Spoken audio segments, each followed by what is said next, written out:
exactly is a trigger, and what are some examples of things that can be triggering?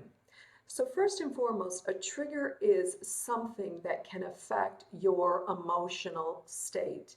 And some things or some examples of what could be triggering are as follows: anxiety, depression, feelings of isolation, feelings of being out of control, feelings of abandonment, feelings of physical pain, feelings of sadness, and memories from the past or a traumatic event can also be a trigger or triggering to some individuals. So, first and foremost, I think it's very important for individuals to be mindful of what their triggers might be. For example, in the past, I had an episode where I was physically very, very sick. I became very, very ill.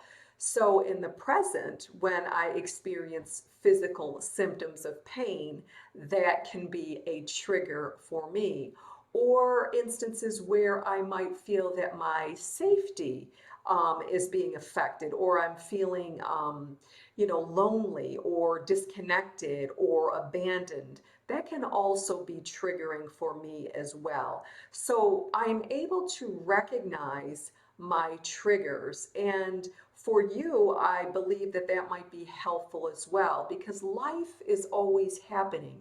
In any waking moment, one can become triggered. So if you're mindful and you are aware of what your triggers are, that when you go along in your life and suddenly you become triggered, you will be more equipped to dealing with them.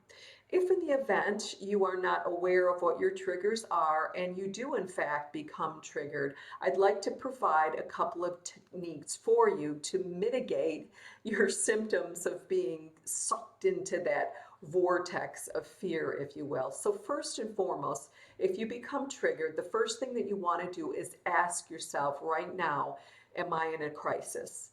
Probably not. Am I in imminent danger? Probably not. So based on that, you know that guess what? It's not an emergency, and at that precious present moment, you're not in any imminent danger. So therefore, you can then redirect your mind and move into self-soothing techniques. For instance, if I were to be triggered and I was becoming symptomatic, I would simply say, Monica, this is not a crisis. Monica, you're okay. And simply by self-soothing myself, I'm going to bring myself down from the fight or flight response and not be prone to experiencing any more symptoms. So again, triggers happen to us all the time. Being aware of what your triggers are, being able to self-soothe and not push yourself further into the fight or flight response, the stress response, is going to be probably the best way to counter your triggers. Also, again, just practicing being aware and mindful of your triggers. So if in fact they do occur, let's say, something comes up, you're driving your car, you're at work, whatever, you're able to prevent yourself from being affected. So with that, I hope this video was helpful to you.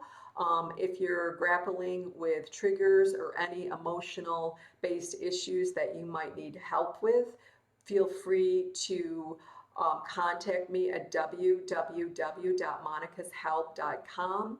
And if you like this video, give me a thumbs up, a like on Facebook. I would really appreciate that. So looking forward to the next video. Take care and talk to you soon.